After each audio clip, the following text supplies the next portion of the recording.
এই কারণে আর একটা জিকির হলো ইয়া জাবিরাল আজমিল কাসির,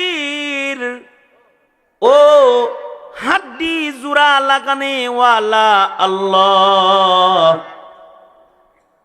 ও বাচ্চাকে রিজিক দেনে ওয়ালা মালিক আল্লাহ। এত সন্তান খাওয়াইবা কি, রাখবা কই, এই চিন্তা মা বাবার না। রিজিক দিবেন কে? জোরে আওয়াজ করে বলেন। রিজিক দিবেন আল্লাহ তাআলা, রিজিক দান করবেন। তো মানুষ বেশি হইলে এটা জমিনের জন্য রহমত, মানুষ বেশি জন্ম হওয়া এটা উম্মতের জন্যও রহমত, এবং এই উম্মত দিয়া নবীজি হাসরের মাঠে ফখর করবেন। কিন্তু একটা শর্ত আছে, সেটা হলো যেই মানুষ সম্পদগুলা, মানব সম্পদগুলা জন্ম নিল, এদের ঈমান যেন খ্রিস্টান চুরি করে নিয়ে না যায়, এদের ঈমান যেন প্রচলিত রাজনীতির কবলে পড়ে ধ্বংস হয়ে না যায়, এদের ঈমান যেন বিজ্ঞানের আক্রমণে তছনছ হয়ে না যায়। এই মানব সম্পদগুলা যেন সংরক্ষিত রয় এবং তাদের এই সম্পদগুলা যেন আল্লাহর কাছে দামি সম্পদে পরিণত হয়, এই মেহনতটা জমিনে করতে হবে মানুষেরই, অর্থাৎ আমাদেরই করতে হবে। আমাদের সম্পদ সংরক্ষণের হেফাজতের জিম্মাদারি। এ কারণে বিশেষভাবে সন্তান জন্ম হওয়ার পরই অথবা সন্তান আসার আগেই, বিয়ের পরই দোয়া করবে আল্লাহর কাছে, আল্লাহ আপনি আমার ঔরসে সন্তান দিবেন, যেমন তেমন সন্তান আপনি দিবেন না।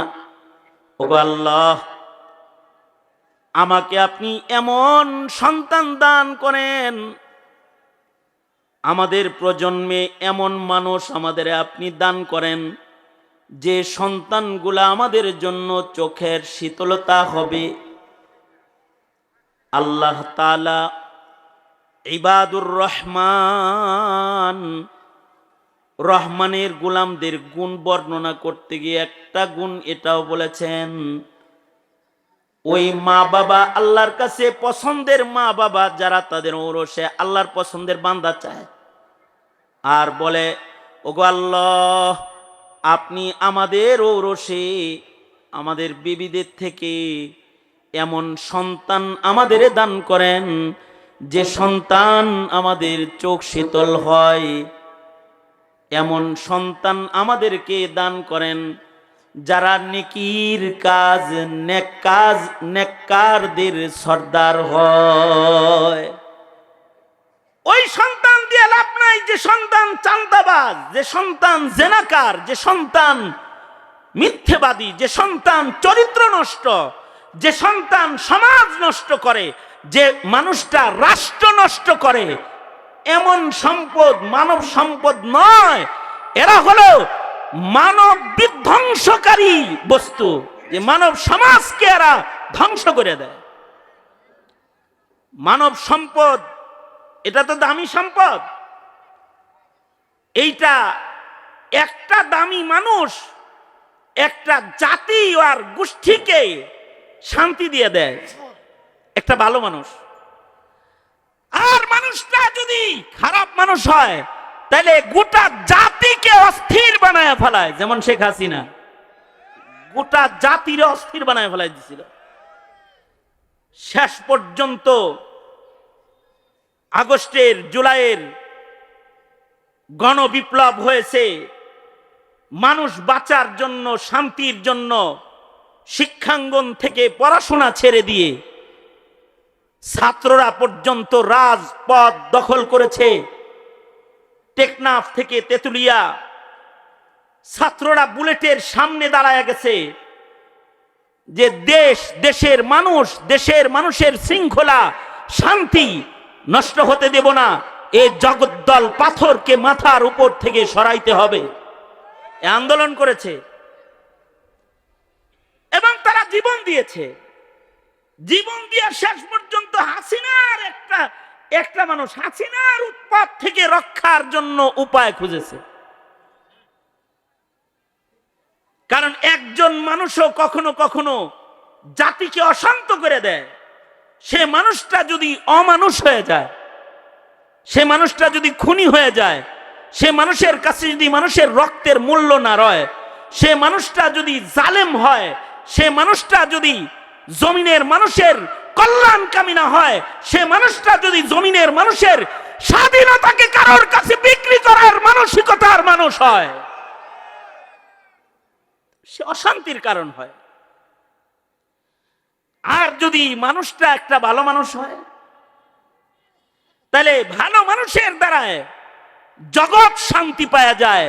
যেমন মুহাম্মদুর রাসূলুল্লাহ সাল্লাল্লাহু আলাইহি ওয়াসাল্লাম সারা দুনিয়ার মানুষের জন্য শান্তির পয়গাম আর বার্তা নিয়ে আগমন করেছেন। এজন্য আপনার ঘরের একটা সন্তান কিন্তু এই গাইবান্ধা জেলার জন্য ত্রাস হতেও পারে, আবার আপনার একটা সন্তান কিন্তু গোটা বাংলাদেশ আবাদ করার একজন সংস্কারক হইতে পারে। আপনার একটা সন্তান যে আপনার ঔরসে জন্মগ্রহণ করতেছে, সে হয়তো জমিনটাকে আবাদ করবে অথবা বরবাদ করবে। মানুষই জমিন আবাদকারী, আবার মানুষই জমিন বরবাদকারী। যারা জমিন আবাদকারী মানুষ হয় তারা আল্লাহর খলিফা হিসেবে গণিত হয়। এদের মৃত্যুর পরে এই মানুষগুলাকে মহান আল্লাহ দূরে রাখবেন না।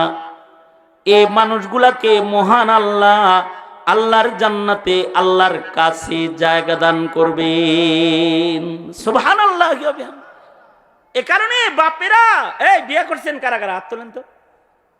যেমন আমি বিয়ে করছি, আপনারা করছেন? কারা কারা করছেন হাত তোলেন। হ্যাঁ, ঔরসের সন্তান যেন ভালো মানুষ হয়, দোয়াটা জারি রাখবেন। বিয়ে করেন নাই যারা, তারাও বিয়ের আগের থেকে রেডি হন। বিয়েটা একটা ভালো জায়গায় কইরেন, দিনদার দেখা বিয়া কইরেন। আর আপনার বৈবাহিক জীবনের মাধ্যমে যেন আপনার চোখের শীতল শীতল চক্ষু অর্জনের সন্তান আসে, এই কামনা করেন। এই শিক্ষা দানকারীকে আল্লাহ আল্লাহ তাআলা বলে ওয়াল্লাযীনা ইয়াকুলুনা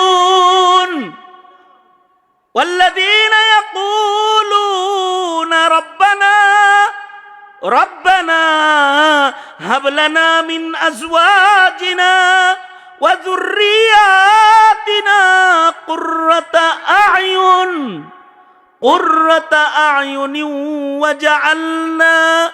ওয়াজআলনা লিল মুত্তাকিনা ইমামা। ওগো আল্লাহ, আপনি আমার ঘরে এমন সন্তান দান করেন, আমাদের বিবিদের থেকে এমন সন্তানের মালিকানা আমাকে দেন যে সন্তানগুলা আমাদের চোখ শীতল করে দিবে। চোখ শীতল কোন সন্তান দিয়া হয়? সুন্দর সন্তান দিয়া চোখ শীতল হয় না, শিক্ষিত সন্তান দিয়া চোখ শীতল হয় না,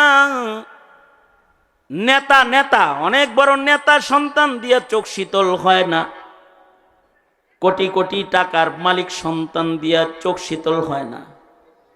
চোখ শীতলকারী সন্তান হলো আদর্শ সন্তান, ইমানদার সন্তান, মুসলমান সন্তান, আদর্শ মানুষ সন্তান দিয়া বাবা মার চোখ শীতল হয়। এ কারণে আদর্শ বাবা মা যারা, তারা কিন্তু সব সন্তান রে নিজের গণনার ভেতরেও আনে না। হজের সফরে এক হাজী সাহেব আমার কাছে গল্প করতেছে। হাজী সাহেব গল্প করতেছে, হুজুর এটা ছোট মেয়ের জামাই, এটা ছোট মেয়ের জামাই, জামাইয়ের লগে হজে আইছি হুজুর। আল্লাহ দিলে বড় জামাইও এরকমই, আল্লাহ দিলে ছেলেটাও এরকম, ছেলেরাও এরকম মাশাআল্লাহ দিনের কাজ করে। আমি এই জামাইয়ের দিকে তাকায়া আমি মনে করছি এ বুঝি কোন মাদ্রাসার মুহাদ্দিস টুহাদ্দিস হবে।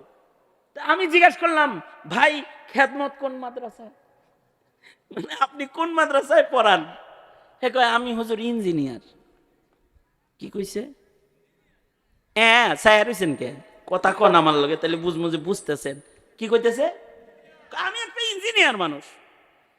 আলহামদুলিল্লাহ, দাওয়াত তাবলীগ এবং আল্লাহওয়ালাদের সোহবতের বরকতে এই সূরত হুজুর। মাশাআল্লাহ, মারহাবা। তা আমি তাকে ধন্যবাদ দিলাম। তো ওই চাচারে জিগাইলাম, এরকম সন্তান ছেলে মেয়ে কয়জন? আপনি তো ভাগ্যবান, আপনার ছেলে মেয়ে কয়জন? তো উনি আমারে বলল, ছেলে মেয়ে 4 জন। কয়জন? কয়জন কইছে? 2 ছেলে 2 মেয়ে, হিসাব দিছে আমার কাছে। মেয়ের জামাই আমার কানে কানে কয়, হুজুর 3 ছেলে 2 মেয়ে। এটা কে কইতেছে? মেয়ের জামাই কইতেছে আমার কানে, হুজুর 2 ছেলে না, 3 ছেলে 2 মেয়ে, মোট 5 জন। আমি হাজী সাহেবকে বললাম, হাজী সাহেব, এই নাইমা 2 মিনিট হাঁটলে হলো খোদার ঘর কাবা, আছেন মক্কাতুল মুকাররমা, এখানে যে কোনো নেকির কাজ করলে লাখ গুণ বেশি। এইরকম একটা জমিনের ভেতরে বয়ে বয়ে যে মিছা কথাটা কইলেন। জিগাইলাম আপনার সন্তান কয়জন? আর আপনি কইলেন 2 ছেলে 2 মেয়ে। আপনার মেয়ের জামাতা আমার কানে বলল 3 ছেলে 2 মেয়ে। মিথ্যা কথাটা কেন বলছেন হাজী সাহেব? এমন মিথ্যা কথা মক্কায় বলাটা কি অপরাধ নয়? লোকটা আমার দিকে তাকায়া, তার চোখ ভরা পানি, সে বলতেছে, হুজুর আমি কোনো অন্যায় কাজ করি নাই, খোদার ঘরের কাছে বইসা আমার খোদা আমার মালিকের সুন্নত আমি নকল করেছি। নূহ আলাইহিস সালাতু ওয়াস সালাম তিনি যখন নিজের সন্তানকে ডাকতেছিলেন, এ আমার সন্তান, পাহাড়ে যাস না, আয় আয় আমার নৌকায় আয়, আযাব আসতেছে, রবের বিরোধিতা তুই করিস না, আয় আয় কাছে আয়। সন্তান কথা না শুনে যখন বাবাকে অমান্য করে, পয়গম্বরের আদেশ লঙ্ঘন করে যখন চলে যায়, পয়গম্বর যখন কাঁদছিলেন, আল্লাহ তাআলা কি পয়গম্বর রে বলে নাই, ও নূহ, হেরে গণনা করো কেন সন্তান হিসাবে? এইটা তো তোমার আহাল না, এটা কি আল্লাহ তাআলা কয় নাই? সে আমারে কয়, এটা কি আল্লাহ কয় নাই এটা তোমার সন্তান না? মহান আল্লাহ যদি পয়গম্বর রে কুসন্তানকে গণনা করতে মানা করে থাকে, তাহলে ওই মানাটা আল্লাহ সব বাপেরই করছে। এ কারণে সন্তান আমার 5টা, কিন্তু একটা আমার কথা শোনে না, একটার ঈমান ঠিক নাই, একটার আমল ঠিক নাই, একটা নেক কাজ করে না, ওটা জালেম, ওটা দুষ্ট। বাপ হইয়া দুষ্ট সন্তান রে গণনা কইরা হাসরের কঠিন ময়দানে মহান আদালতে কিবরিয়াতে আসামি হয়ে দাঁড়ানোর মতো হিম্মত আমি বাবার নাই। এই কথা বইলা পুরা কান্না শুরু করছে। তার মানে সন্তান ঔরসে হইলেই এটা সন্তান না। যে সন্তানের ঈমান নাই, যে এক আল্লাহ চিনে না, যে কাবার দিক চিনে না, মসজিদ চিনে না, যে ইসলাম চিনে না, যে রাসূল চিনে না, যে কোরআন চিনে না, যে ওযু করা জানে না, ওইটারেও নিজের সন্তান হিসাবে গণনা করো, ময়দানে মাহশারে আসামি হয়ে দাঁড়াতে হবে। মানব সম্পদ তো সবচেয়ে দামি সম্পদ। তবে একটা সন্তান যদি, এই যেগুলারে হাফেজ হিসাবে পাগড়ি দিলাম, পিচ্ছি 2টারে আমার সামনে আনছে, এতটুকুন বয়স, এইগুলা যে কয় বছর হইব, মনে হয় 12-14 বছরের বেশি না, 11 বছরের বাচ্চা হবে এগুলো। যারা গোটা কোরআন মুখস্থ করেছে, এরা হলো মানব সম্পদের শ্রেষ্ঠ সম্পদ। খায়রুকুম মান তাআল্লামাল কুরআনা ওয়া আল্লামা, যাদেরকে রাসূল বলেছে এরা মানুষের ভেতরে সবচেয়ে ভালো মানুষ, এই ভালো মানুষদেরকে কিন্তু হাসিনা শাপলা চত্বরে গুলি করে হত্যা করেছিল। যারা আল্লাহর গণনায় মানুষ, এবং এমন একটা সন্তানের জন্য বাবা মার প্রাপ্তিটা কেমন হবে, এমন একটা সন্তানের জন্য বাবা মা ময়দানে মাহশারে আলাদা আলাদা সিংহাসন পাবে এবং তাদের মাথায় নূরের তাজ মহান আল্লাহ পড়াবে, যে নূরের তাজের আলো সূর্যের আলোর চাইতে ভালো হবে। আল্লাহু আকবার জোরে করে বলেন। সবচেয়ে খুশনসিব তো তারা যাদের ঔরসে আলেম হয়ে যায়। যদি আলেম নাও হয় তো রাসূল বলেছেন সন্তানকে ঈমান শিখাও, সন্তানকে নামাজ শিখাও। যখন কথা বলা শিখছে তার মুখ দিয়া আল্লাহ বাইর করো, তাওহীদ শিখাও। সন্তান কথা বলতে জানে, এবার তাকে বলতে হবে, খানা দেওয়ার সময় বলতে হবে খানা কে দেয়, সন্তানকে শিখাই দিতে হবে বলো আল্লাহ দেয়। কার্টুন দেখায় দেখায় খানা খাওয়াইলে আল্লাহ চিনায় চিনায় খাবার খাওয়াইতে হবে, আল্লাহ চিনায় চিনায় আসমান দেখায় বলতে হবে এই সন্তান, উপরে যে আকাশ দেখা যায় এটা কোনো সরকার বানায় নাই, এটা আওয়ামী লীগও বানায় নাই, এটা বিএনপিও বানায় নাই, এটা জাতীয় পার্টিও বানায় নাই, এটা আমেরিকাও বানায় নাই, এটা রাশিয়াও বানায় নাই। এই যে আসমান দেখা যায় এটার বানানেওয়ালা একজন আছে, যিনি তোমারে বানাইছে তিনি কে? জোরে আওয়াজ করে বলেন। সাবধান সন্তান, জীবনেও কিন্তু ওই মালিকের সাথে কাউকে শরীক করা যাবে না। ওই মালিক কিন্তু একজন, তার নামটা কি? চিল্লায় জোরে বলে আল্লাহ। তার নাম এটা তারে ছোটবেলায় শিখিয়ে দাও, মুখ দিয়ে আল্লাহ বাইর করে ফেলাও। আর যখন তার 7 বছর বয়স হয় তো তাকে ওই আল্লাহর কদমে সেজদা দিতে আদেশ করো। বাপেরে বলে মুরু আউলাদাকুম, তোমরা তোমাদের সন্তানদেরকে নির্দেশ করো যখন তাদের বয়স হয় 7 নামাজের কথা বলো, সেজদা দিতে বলো। আর যখন 10 বছর হয়ে যাবে তখন নামাজ না পড়লে তাকে পিটুনি দাও, পিটাও, তাদেরকে শাসন করো। নবীর শিক্ষা। কেন? কারণ তোমার ঘরের সন্তানটা আল্লাহর পছন্দের হইতে হবে। যদি আল্লাহর পছন্দের হয় তাহলে ওয়ালাদে সালেহ, বাবা মার জন্য মরার পরেও উপকারী। এই রকম পিতা যারা, যাদের সন্তানদেরকে গঠন করার মেহনত পিতারা করে, এই পিতাগুলো আল্লাহর কাছে দামি। যে মায়ের পেট থেকে ভালো সন্তান হয় এ মাগুলো আল্লাহর কাছে দামি। যেই খানদানের ভেতরে ভালো মানুষের আগমন হয় এ খানদানও আল্লাহর কাছে দামি। এ কারণেই কোরআন শরীফের ভেতরে আলে ইমরান নামে সূরা আছে। এ কারণেই ভালো মায়ের নামে কোরআন মজিদে সূরা মারিয়াম আছে। এ কারণেই আদর্শ পিতার নামে কোরআন শরীফে সূরা লুকমান বিদ্যমান আছে। লুকমানের গুণ কি?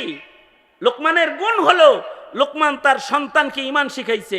ইয়া বুনাইয়া লা তুশরিক বিল্লাহ ইন্নাশ শিরকা লাযুলমুন আযীম।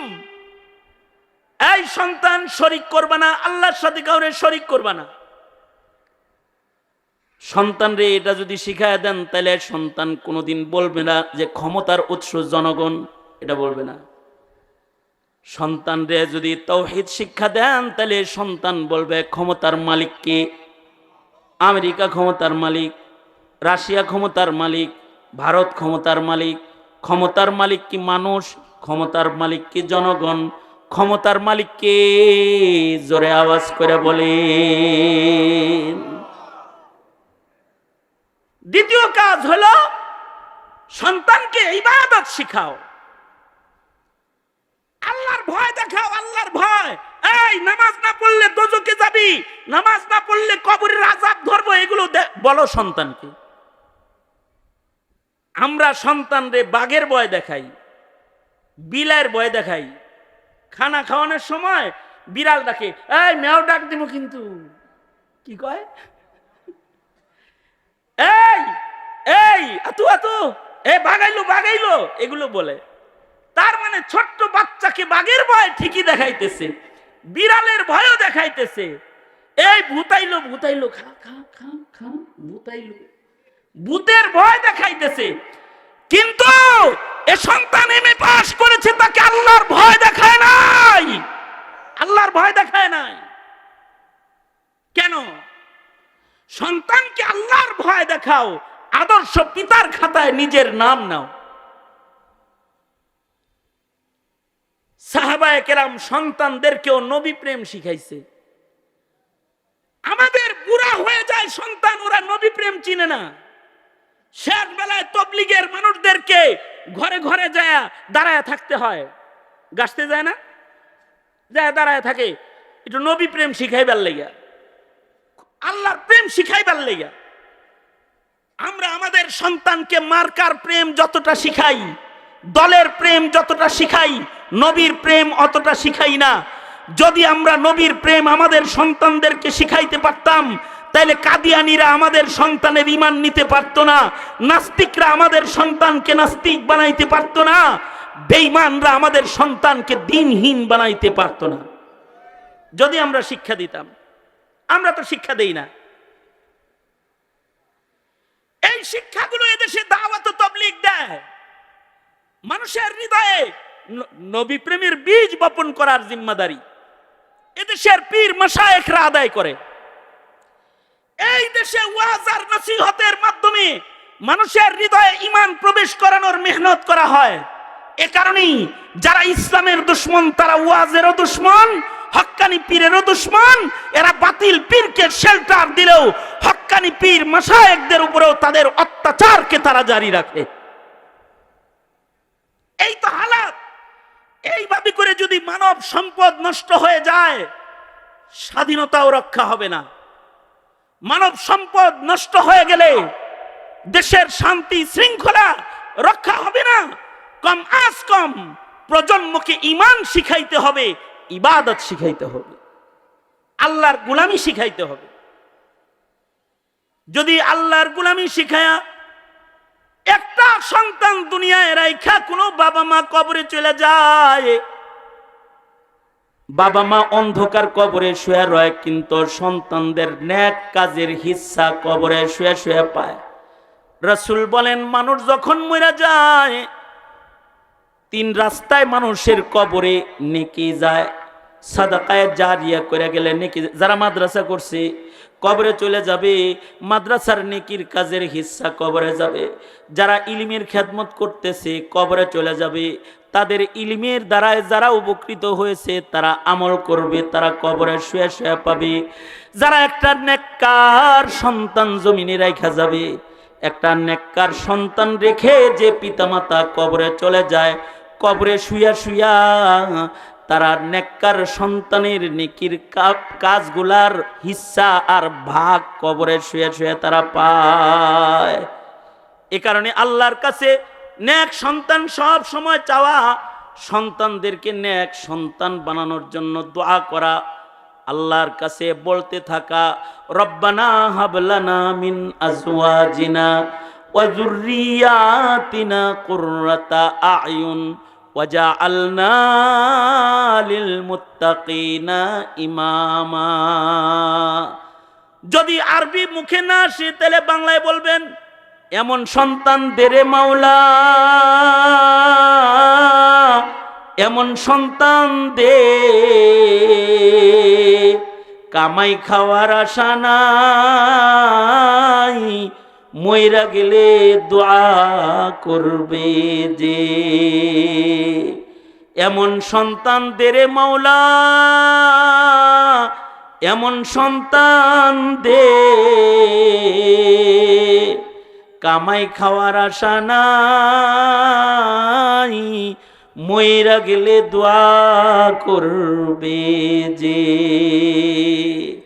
আল্লাহর কাছে এভাবে নেক সন্তান কামনা করা, ঘরের মানুষদেরকে নেককার বানাইবার মেহনত করা, সমাজের মানুষদেরকে নেককার বানাইবার মেহনত করা, এমনকি রাষ্ট্রের মানুষের ঈমান রক্ষার জন্য, ইসলাম রক্ষার জন্য নিজেকে উৎসর্গ করা, এই খেলাফত, এই জিম্মাদারি আল্লাহ তাআলা দুনিয়ার সকল মানুষদের দান করেছেন।